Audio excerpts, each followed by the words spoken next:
여러분 안녕하십니까? 채널K 뉴스입니다. 크리스티 뉴저지 주지사가 도널드 트럼프의 러닝메이트로 유력해지고 있습니다. 대선 포기 후 트럼프를 지지해왔고 본인의 의지와 경력 등이 적임자로 거론되고 있습니다.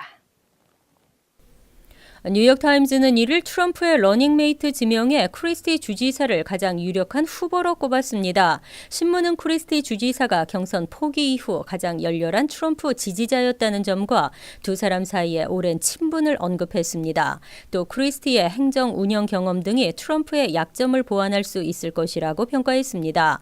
그 밖에도 크리스티는 2018년 초에 주지사 임기를 마친 후 연방정부에서 일할 의향을 밝힌 바 있고 비교적 젊은 나이이기 때문에 차기 대권을 도모할 수 있다는 점도 가능성을 높이는 요인으로 분석됐습니다. 한편 지난 3월 경선 참여 중단 후 트럼프 지지를 선언한 신경외과 전문의 벤 카슨도 흑인표 등을 고려하면 매력적인 대안이지만 그가 정부에서 일한 경력이 없다는 점이 한계로 지적됐습니다. 워싱턴 포스트 역시 지난달 29일 5명의 공화당 부통령 후보를 제시하면서 크리스티 주지사를 첫 번째로 꼽았습니다. 신문은 트럼프가 뉴욕주 경선 승리 후 크리스티 주지사의 러닝메이트 지명과 관련해 환상적이라고 생각한다고 밝힌 점을 강조했습니다. 드블라지오 뉴욕시장이 임기 중 최대 위기를 맞고 있습니다. 선거자금 편법 모금 의혹으로 탄핵까지 거론되고 있는 가운데 벌써 차기 시장 출마 의사를 밝히는 정치인이 등장하고 있습니다. 데일리 뉴스는 이를 그동안 잠잠했던 정치인들이 드블라지오 시장의 위기를 기회로 내년 시장 선거 도전을 고려하고 있다고 보도했습니다. 드블라지오에 맞설 후보군으로는 스콧 스트링어 시 감사원장과 에릭 아담스 브루클린 보로장, 루벤 디아즈 주니어 브롱스 보로장, 하킴 제프리스 주 하원 의원 등이 후보로 거론되고 있습니다. 이들 가운데 디아즈 주니어 보로장은 공공연히 시장 출마 의사를 밝히고 있습니다. 게다가 드블라지오와 갈등을 빚고 있는 앤드류 쿠오모 주지사가 지난달 20일 디아즈 주니어의 후원 캠페인을 열기도 했습니다. 한편 스트링어 감사원장과 제프리스 의원은 아직 특별한 움직임은 보이지 않고 있지만 도전 가능성이 높은 것으로 평가되고 있습니다. 또 공화당에서는 부동산 재벌인 폴 메시가 출마 의사를 밝혔습니다. CBS 등 뉴욕시 대기업들이 유급병가 위반으로 벌금 폭탄을 맞았습니다. 시정부는 2년 전부터 시행되어 유급병가에 대한 단속을 강화하고 있습니다. 데일리 뉴스는 정보공개법에 의거해 시 소비자보호국으로부터 유급병가 위반 업체와 벌금 부과 자료를 입수했습니다. 이 자료에 따르면 대형 약국체인 CBS는 올해 10만여 달러의 벌금을 부과받아 위반 업체 중 액수가 가장 많았습니다. 또 보안업체 FJC 시큐리티 서비스와 멀리건 시큐리티도 각각 74,500달러와 3만여 달러의 벌금이 부과됐고 소매업체 달러트리 스토어도 2만 5천 달러의 벌금을 내는 등 올해 첫 4개월 동안에만 총 71만 8천여 달러가 부과됐습니다. 지난 2014년 4월부터 본격적으로 시행된 유급병가 조례안에 따르면 1년 기준 80시간 이상 근무하는 직원이 5인 이상인 기업은 근로자들에게 연간 5일의 유급병가 혜택을 제공해야 합니다. 직원 5인 미만 업체는 무급병가 혜택을 제공해야 합니다. 규정을 위반하면 첫 적발 시 근로자 1인당 최대 500달러, 2년 이내 두 번째 적발은 최대 750달러, 그 다음부터는 최대 1,000달러의 벌금이 부과되고 해당 종업원에게는 받지 못한 유급병가분의 임금 3배에 해당하는 금액을 지불해야 합니다. 일반 렌트 가격의 4분의 1 수준으로 저렴한 저소득층 서민 아파트 9곳이 입주자 모집에 나섰습니다. 뉴욕시 서민 아파트 웹사이트를 통해 지원할 수 있는데요. 경쟁이 치열할 것으로 예상됩니다. 뉴욕시 서민 아파트는 연소득 약 2만 달러에서 14만 달러의 저소득층과 중산층 557개의 가구에 입주할 지원자를 모집하고 있습니다. 스튜디오부터 3베드룸까지 정해진 소득 기준을 충족시키면 지원할 수 있고 추첨을 거쳐 당첨되면 입주가 가능합니다. 현재 입주자를 모집 중인 곳은 브루클린 4곳과 맨해튼 2곳, 브롱스 2곳, 퀸즈 1곳으로 일반 렌트의 4분의 1 가격의 렌트가 가능하면서 경쟁이 치열할 것으로 전망됩니다. 브루클린의 윌리엄스버그의 경우 일반 스튜디오 렌트는 $2,000에 달하지만 서민 아파트는 월 $532로 렌트가 가능합니다. 윌리엄스버그 서민 아파트의 지원 자격은 소득이 $2490에서 $24,200 사이로 6인 가족 기준 $6120 연소득의 가구라면 3베드룸을 $1182에 렌트할 수 있습니다.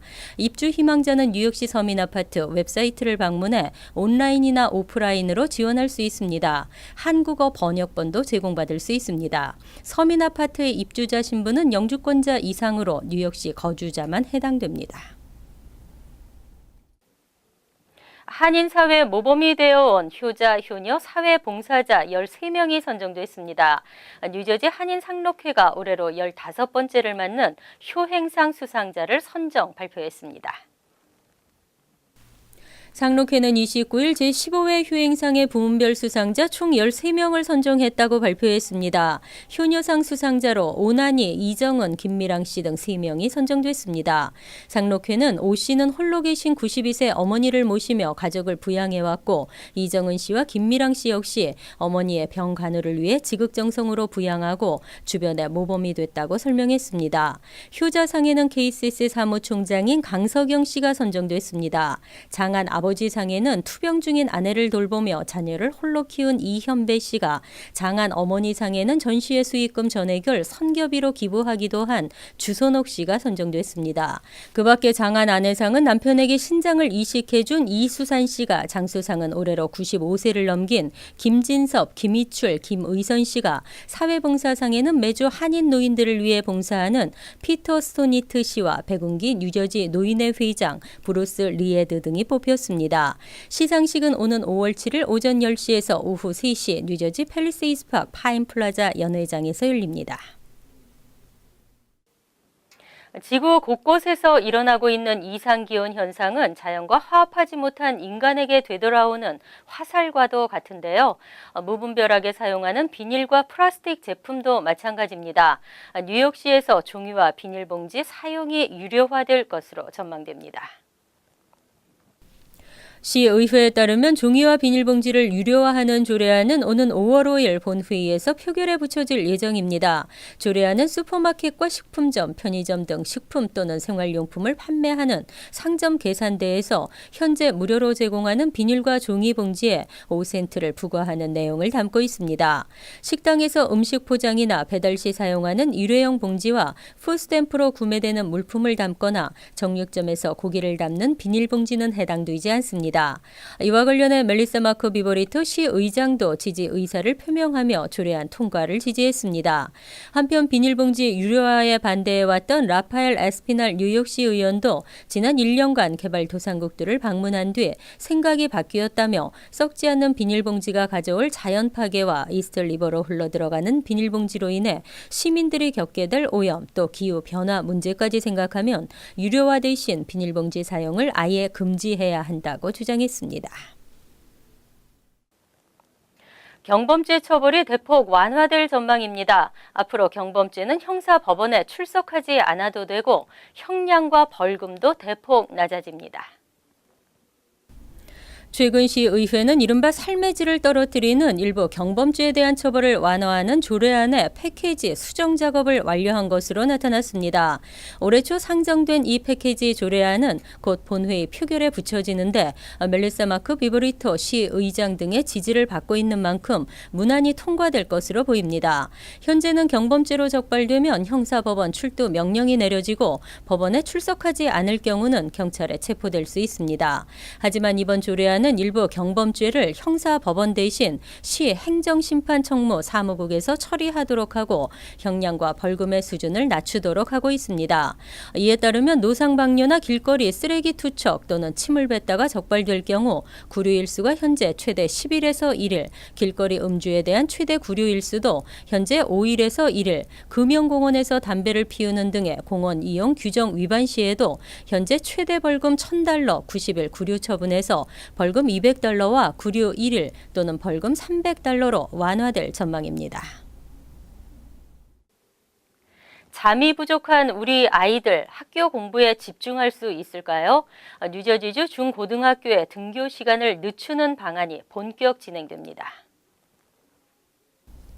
레코드지는 이를 온라인판에서 주 교육국의 등교 시간을 늦추는 방안에 대한 주민 의견을 듣기 위해 이번 주부터 공청회를 개최하기로 했다고 보도했습니다. 첫 번째 공청회는 오늘 오후 캠든 카운티 칼리지의 블랙우드 캠퍼스에서 열렸습니다. 이어 4일 오전에는 먼로의 뉴저지 주 교장협회 사무실, 오는 10일에는 저지시리의 프랭클린 윌리엄스 중학교에서 공청회가 열립니다. 주 교육국의 등교 시간 재검토를 의무화하는 법안은 지난 6월 주 의회를 통과하고 8월에는 크리스티 주지사가 서명한 바 있습니다. 질병예방통제센터 자료에 따르면 전국 공립고 가운데 40%는 등교 시간이 오전 8시 전입니다. 오전 8시 30분 이후인 학교는 전체 17.7%에 불과합니다. 때문에 중학생의 59%와 고교생의 87%가 권장 수면 시간을 채우지 못하고 있는데 이러한 수면 시간 부족이 성적에 직접적인 영향을 미친다는 연구 결과가 잇따라 발표되고 있습니다. 이에 따라 뉴저지주에서는 이미 다수의 학군에서 자체적으로 수업 시간 시작을 늦추는 방안을 검토하고 있습니다. 이어서 LA 지역 한인사회 소식입니다. 경찰이 여성 수감자를 주먹으로 무차별 폭행하는 장면이 공개돼 또다시 과잉 진압 논란이 일고 있습니다. 플로리다주 잭슨빌 셰리프국이 오늘 아침 공개한 CCTV 영상입니다. 경찰 한 명이 여성 수감자를 벽 쪽으로 강하게 밀치자 여성이 경찰에게 발길질을 시작합니다. 그리고는 잠시 뒤 경찰은 여성의 가슴과 얼굴 부위를 주먹으로 두세 차례 가격했고 이 여성은 흔들거리며 주저앉더니 이윽고 앞으로 쓰러졌습니다. 경찰에 따르면 체포된 여성은 두발 카운티 교도소로 후송돼 경찰 인솔을 기다리던 중이었고 계속해서 경찰 명령을 무시했습니다. 하지만 해당 경찰국은 여성을 제압하는 과정이 잘못됐다고 밝히며 결국 폭행 경관을 어제부로 해고 조치했습니다. 한편 최근 몇 년 사이 여성이 경찰관에게 얼굴을 맞는 동영상이 여러 차례 공개되며 경찰의 과잉 진압 논란이 이어지고 있습니다. 월드리포트입니다. 여자들의 90%는 모두 자기가 뚱뚱하다고 생각한다고 합니다. 살 빼기 진짜 어렵죠. 다이어트에 성공했다는 사람들도 다시 돌아오는 경우가 많은데요. 하지만 간헐적 단식은 어떨까요? 마트에서 장을 볼 때면 도넛은 물론 쿠키, 피자, 아이스크림 등 고칼로리 간식들을 카트에 담는 스튜어트 씨. 뷔페에 가서도 이것저것 가리지 않고 여러 요리들을 즐깁니다. 그런데 이렇게 실컷 먹고도 오히려 살이 빠졌습니다. It shocks my family because they had no idea that I would ever lose weight. I had no idea either. 스튜어트 씨의 다이어트 방법은 간헐적 단식. 하루는 500칼로리 이하로, 다음 날은 4배 이상의 2200칼로리의 음식을 먹는 식입니다. 이렇게 식습관을 바꾼 지 1년 반 만에 무려 50kg 감량에 성공했습니다. 많이 먹는 날에도 폭식을 하지 않게 돼 총 섭취량은 오히려 줄어든 까닭입니다. People, for some reason, are almost unable to binge on that day. They tend to only eat about 10% more than they would usually eat. And we've seen that in about 600 or 700 people now. 간헐적 단식은 영국 의사 마이클 모슬리가 창안한 것으로 원래 일주일에 이틀은 단식하고 나머지 닷새는 마음껏 먹는 식이요법입니다. 맥클로린 씨도 이 방법으로 7개월 만에 16kg을 뺐습니다. Being able to eat pizza and drink wine and eat cheese and have Christmas and a birthday. 간헐적 단식은 체중 감소뿐 아니라 노화가 지연되고 암과 당뇨에 걸릴 위험성도 줄여주는 것으로 나타났습니다. But the only time that happens is when you're not eating. It's the periods when you're not eating that the body goes into self-repair mode. 하지만 간헐적 단식이 모두에게 좋은 것은 아닙니다. 전문가들은 당뇨병이나 신진대사와 관련한 질병이 있을 경우 간헐적 다이어트가 저혈당증과 같은 치명적인 결과를 유발할 수 있다며 주의를 당부했습니다. 간추린 소식입니다. 최근 뉴욕주에서 85명의 한인 변호사가 탄생한 것으로 잠정 집계됐습니다. 지난해 2월 시험 한인 합격자 61명보다 20명 이상 늘어난 것입니다. 위원회에 따르면 지난 2월 뉴욕주 변호사 시험에는 총 4,193명이 응시해 이 중 41%가 합격했습니다. 미국 내 법대를 졸업한 시험 응시생의 합격률은 49%, 외국인 시험 응시생의 합격률은 30%였습니다. 최근 대학들의 합격 통지 오류가 이어지고 있습니다. 이번엔 맨해튼의 스쿨 오브 비주얼 아트 대학원이 일부 학생들에게 비주얼 내러티브 프로그램 석사 과정에 오류 합격 통지서를 발송했습니다. 같은 날 오후 학교 측은 정정 이메일을 보내고 사과했습니다. 지난 13일에는 버팔로 뉴욕 주립대가 지원자 5,000명에게 실수로 합격 통지서를 발송한 바 있습니다. 최근 열차 탈선 사고가 증가하고 있습니다. 백악관에서 약 3km 떨어진 수도 워싱턴 DC 주택가 부근에서 어제 오전 6시 40분쯤 화물열차 탈선 사고가 발생했습니다. 특히 탈선한 화차 13량 중 3량에서 수산화 나트륨 등의 화학물질이 유출됐습니다. 소방당국은 파손 부분을 응급봉합하고 추가 유출을 막았으며 현장의 정리 작업을 벌였습니다. 하지만 사고 지점 부근이 폐쇄됐고 전철 운행도 중단됐습니다. 신디 잽 대령이 미 육군사관학교 신임 학장으로 지명됐습니다. 잽 대령은 웨스트포인트 출신으로 모교에서 사회과학 학과장을 맡고 있으며 200년 만에 처음으로 여성이 학장에 지명됐습니다.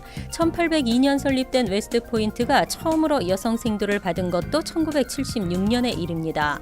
앞서 지난 1월에는 다이애나 홀랜드 준장이 웨스트포인트 첫 여성 생도 대장이 됐습니다. 환율과 증권 소식입니다.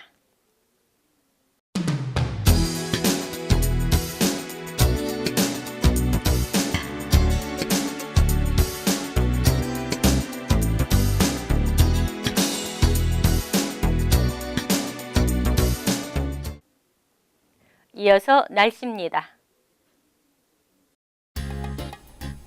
화요일은 흐리겠으며 종일 비가 내리겠습니다. 낮 최고 기온은 61도, 섭씨 16도, 밤 최저 기온은 51도, 섭씨 11도로 예상됩니다.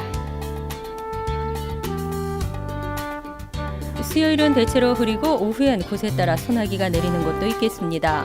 목요일은 흐린 가운데 비가 내리겠습니다. 금요일도 계속 흐리겠습니다. 소나기도 한두 차례 내릴 것으로 예상됩니다.